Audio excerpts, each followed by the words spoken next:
شروع کریں.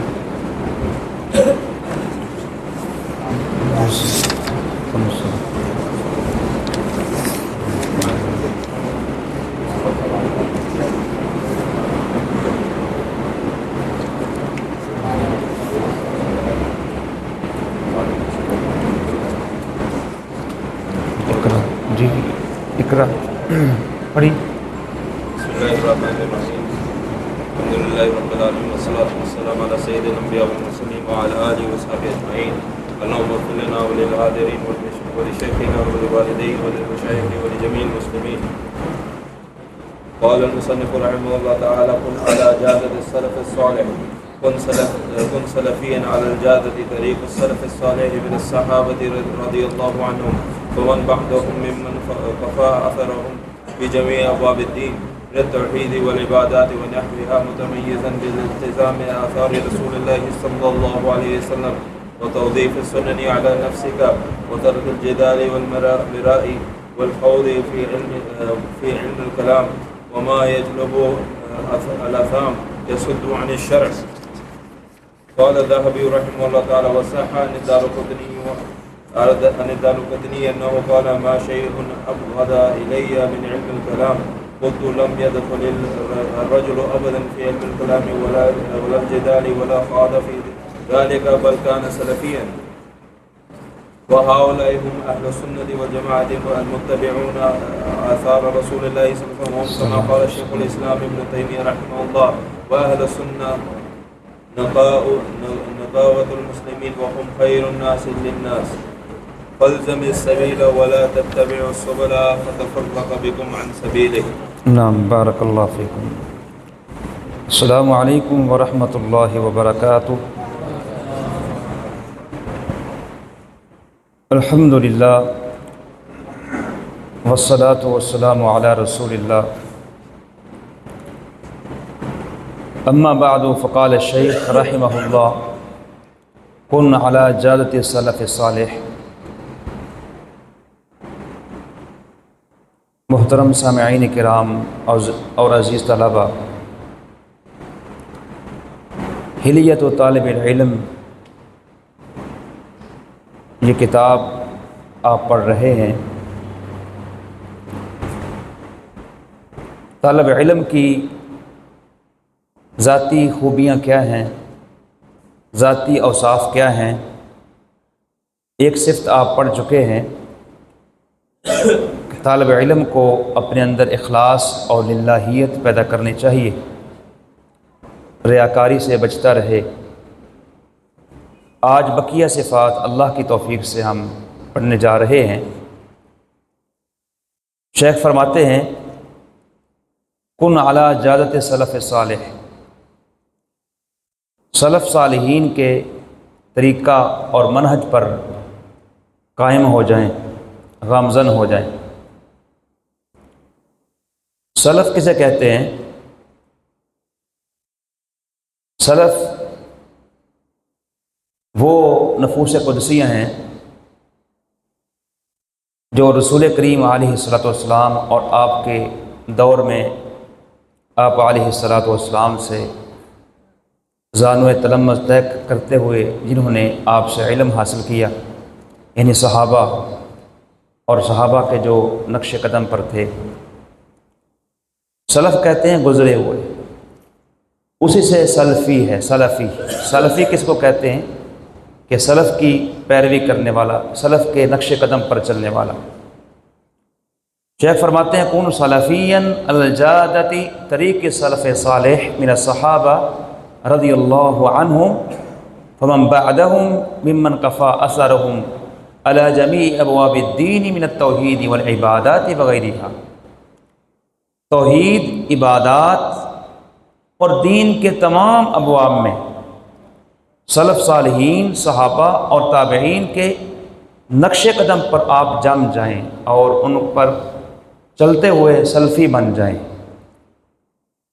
یعنی دین کے جتنے امور ہیں، توحید ہے، عبادات ہے، اور یہ بہت اہم ایک وصیت ہے شیخ کی کہ طالب علم کو چاہیے کہ وہ دین کے جتنے بھی امور ہیں توحید ہے، عبادات ہیں، معاملات ہیں، ان تمام امور کے اندر سلف صالحین کے طریقہ پر چلے، ٹیڑھ پن نہ اختیار کرے، متمیزاً بالتزام آثار رسول اللہ صلی اللہ علیہ وسلم و توظیف سنن علی نفسک، رسول کریم علیہ الصلاۃ والسلام کے آثار کی پابندی کرتے ہوئے اور اپنے نفس پر سنن کو اتارتے ہوئے، اللہ کے نبی کی جو سنتے ہیں ان کو ڈھالتے ہوئے آپ ایک امتیاز پیدا کرنے والے بن جائیں۔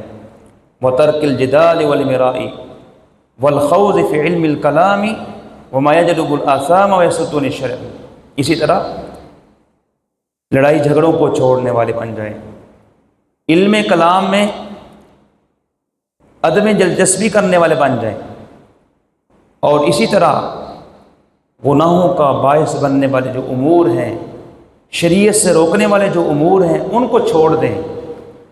ان چیزوں کو چھوڑنے سے آپ سلف صالحین کے طریقے پر گامزن رہیں گے۔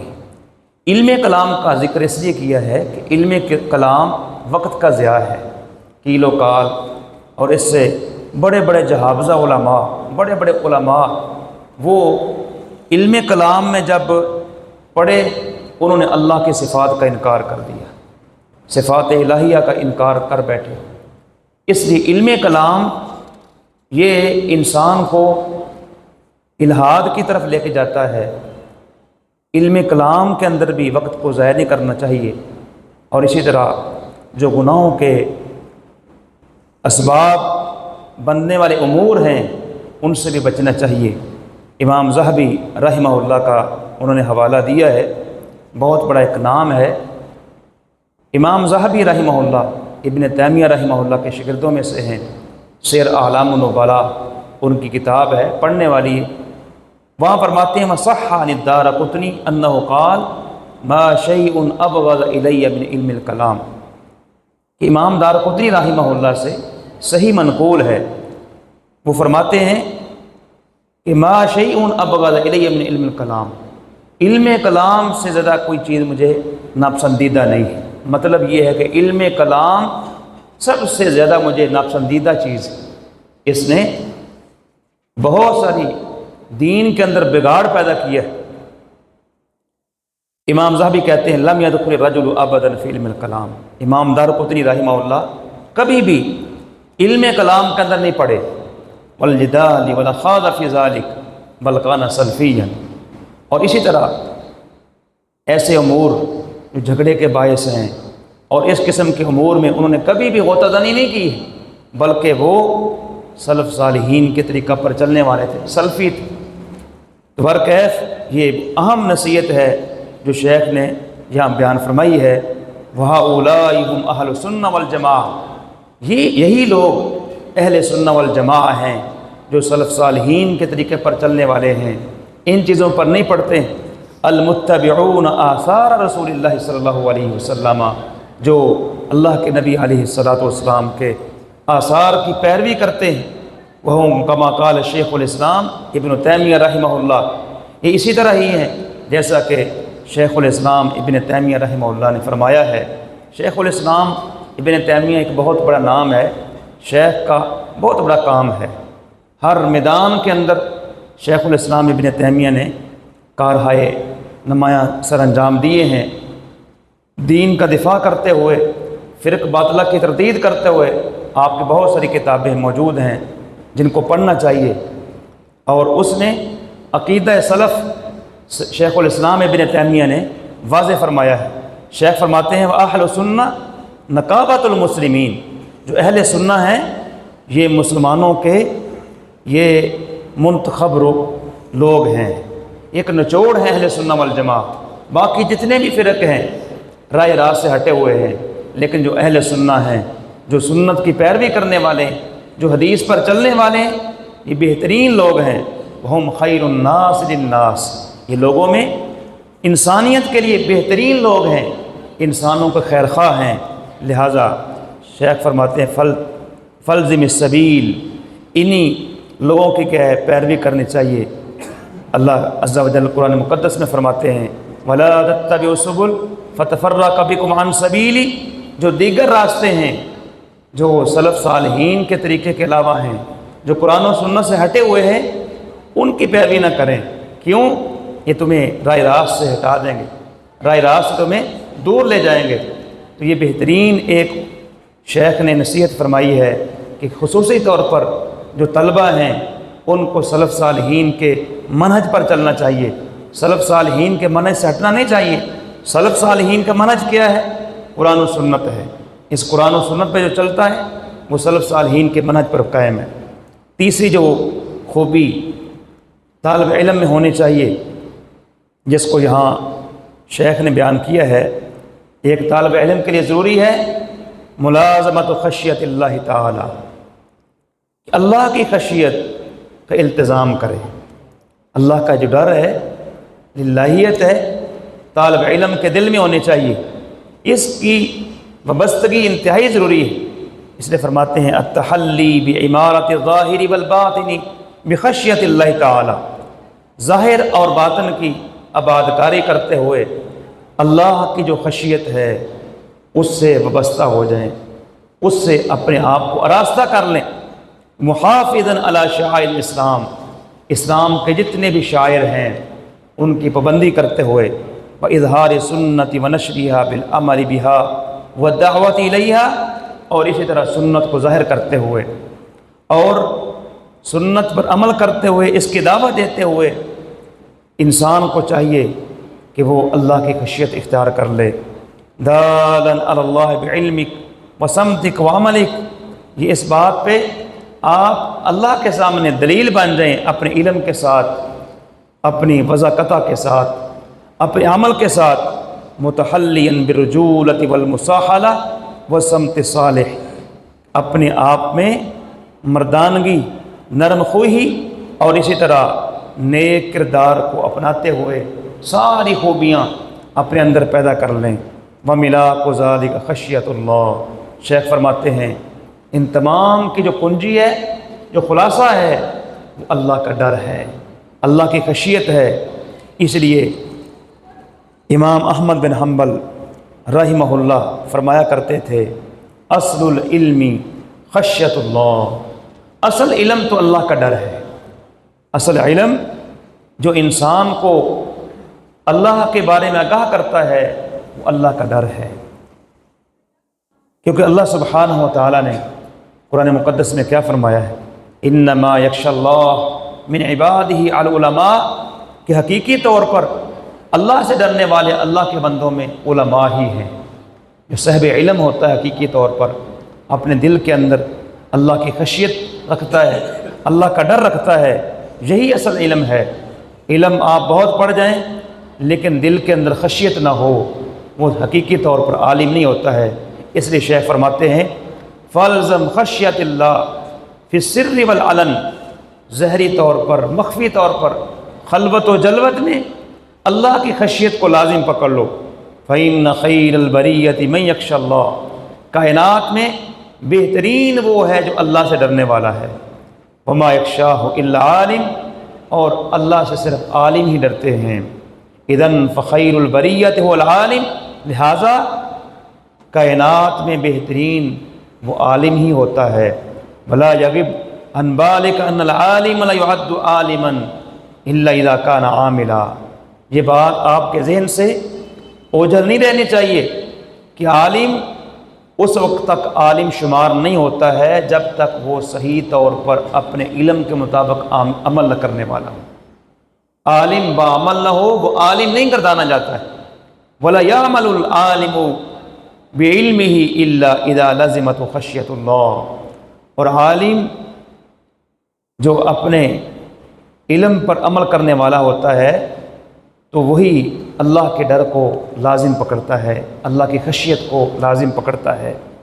یہ بہترین ایک نصیحت شیخ رحمہ اللہ نے یہاں فرمائی ہے۔ اور اس کے ساتھ ہی انہوں نے امام خطیب بغدادی رحمہ اللہ، بہت بڑا نام ہے، بہت بڑے محدث تھے، بہت ساری کتابوں کے مؤلف ہیں۔ اصول حدیث کے ہر فن میں خطیب بغدادی رحمہ اللہ نے کوئی نہ کوئی رسالہ ضرور لکھا ہے۔ انہوں نے ایک سند کے ساتھ اس جناب علی رضی اللہ تعالیٰ عنہ کے اثر کو نقل کیا ہے، اور وہ سند بھی ایک لطائف اسناد میں سے ہے کہ جن میں 9 آبا یعنی ایک دوسرے سے وہ بیان کرنے والے ہیں۔ یہ سند یہ آپ کے سامنے ہے، جس میں ابو الفرج عبد الوہاب اپنے والد محترم عبدالعزیز سے بیان کرتے ہیں، عبدالعزیز اپنے والد حارث سے بیان کرتے ہیں، حارث اپنے والد اسد سے بیان کرتے ہیں، وہ اپنے والد لیث سے بیان کرتے ہیں، وہ اپنے والد سلیمان سے بیان کرتے ہیں، وہ اپنے والد اسود سے بیان کرتے ہیں، وہ اپنے والد سفیان بن زید سے بیان کرتے ہیں، وہ اپنے والد عکینہ سے بیان کرتے ہیں، اور وہ اپنے والد عبداللہ تمیمی سے بیان کرتے ہیں۔ اور اسی طرح آگے وہ جناب علی رضی اللہ تعالیٰ عنہ سے بیان کرتے ہوئے فرماتے ہیں کہ میں نے سیدنا علی بن ابی طالب رضی اللہ تعالیٰ عنہ کو یہ فرماتے ہوئے سنا ہے، حتف العلم بالعمل، علم عمل کو آواز دیتا ہے۔ حتف کہتے ہیں آواز دینے کو، حتف یاتف، ہاتف ٹیلی فون کو بھی کہتے ہیں۔ علم عمل کو آواز دیتا ہے۔ فَإِنْ أَجَابَهُ، اگر وہ اس کی بات پر توجہ دیتا ہے، لبیک کہتا ہے تو ٹھیک ہے، وَإِلَّا اِرْتَحَلَ، وگرنہ علم کوچ کر جاتا ہے۔ کیا مطلب ہے؟ انسان اپنے علم کے مطابق عمل کرے، علم برقرار رہتا ہے۔ اگر علم کے مطابق عمل نہیں کرتا، علم بھی اس سے چلا جاتا ہے۔ علم کی پختگی کے لیے ضروری ہے کہ انسان اسے اگر سیف رکھنا چاہتا ہے تو وہ عالم بعمل ہو۔ فرماتے ہیں کہ انہی الفاظ سے یہی قول حضرت سفیان بن سعید ثوری رحمہ اللہ سے بھی قول مروی ہے، جو اپنے وقت کے بہت بڑے محدث تھے، بہت بڑے فقیہ تھے۔ انہوں نے بھی یہی بات کہی ہے کہ انسان کو چاہیے اپنے علم کے مطابق عمل کرے، وگر علم جاتا رہتا ہے۔ تو یہ بہت ہی اہم ایک نصیحت تھی۔ جب جس طالب علم کے دل کے اندر اللہ کا ڈر خوف ہوگا، علم برقرار رہے گا۔ اور حقیقی طور پر بھی عالم وہی ہے کہ جس کا انگ انگ اللہ سے ڈرنے والا ہو، متقی پرہیزگار ہو۔ اس لیے یہ اہم ایک وصیت ہے، اسے طلبہ کو لازم پکڑنا چاہیے۔ چوتھی جو خوبی ہے طالب علم کے اندر ہونی چاہیے، دوام المراقبہ۔ شیخ فرماتے ہیں کہ ہمیشہ اللہ کی نگرانی کا احساس رکھنا چاہیے۔ مراقبہ کہتے ہیں نگرانی کو، محافظت، کہ اللہ سبحانہ و تعالی ہمیں دیکھ رہے۔ جیسا کہ نماز کے اندر، عبادت کے اندر جب انسان کھڑا ہوتا ہے تو رسول کریم نے احسان کی صورت کیا بیان کی ہے، تعبد اللہ کأنک تراہ فإن لم تکن تراہ فإنہ یراک۔ اللہ کی بندگی اس طرح کرو گویا کہ تم اللہ کو دیکھ رہے ہو۔ اگر یہ کیفیت نہیں بنتی، کم از کم یہ کیفیت ہو کہ اللہ آپ کو دیکھ رہا ہے۔ یہ اللہ آپ کو دیکھ رہا ہے، یہ مراقبہ کی صورت ہے، نگرانی کی صورت ہے۔ یہ احساس ہوگا تو نماز کے اندر خود بخود خشیت پیدا ہو جاتی ہے۔ تو شیخ فرماتے ہیں التحلی بدوام المراقبۃ للہ فی السر والعلن، کہ مخفی طور پر اور ظاہری طور پر اللہ کی جو نگرانی ہے، اس کے دوام سے اپنے آپ کو آراستہ کرنا چاہیے کہ اللہ سبحانہ و تعالی ہمیں دیکھ رہا ہے، اس کا احساس ہونا چاہیے۔ سائراً الی ربک بین الخوف والرجاء، خوف اور رجاء کے درمیان اپنے رب کی طرف گامزن رہتے ہوئے، فإنہما للمسلم کالجناحین للطائر، کیونکہ خوف اور امید یہ دونوں مسلمان کے لیے پرندے کے 2 پروں کی طرح ہیں۔ جس طرح پرندہ ایک پر سے نہیں اڑ سکتا ہے، اسی طرح مسلمان بھی اگر اس میں خوف ہے تو صحیح طور پر اس کا بیلنس قائم نہیں رہے گا، اگر امید ہے صحیح طور پر نہیں چل سکے گا۔ دونوں چیزوں کا ہونا انتہائی ضروری ہے، رب کا دل میں خوف بھی ہو اور ساتھ ساتھ اس کی رحمت کی امید بھی ہو۔ یہ انتہائی اہم چیزیں ہیں جو شیخ رحمہ اللہ نے یہاں بیان فرمائی ہیں۔ اور فرماتے ہیں فَأَقْبِلْ عَلَى اللَّهِ بِكُلِّيَتِكَ، آپ مکمل طور پر اللہ کی طرف متوجہ ہو جاؤ۔ وَلْيَمْلِيَ قَلْبُكَ بِمُحَبَّتِهِ، آپ کے دل میں اللہ کی محبت یہ بھری ہونی چاہیے، رب سے انتہا درجے کی محبت ہو،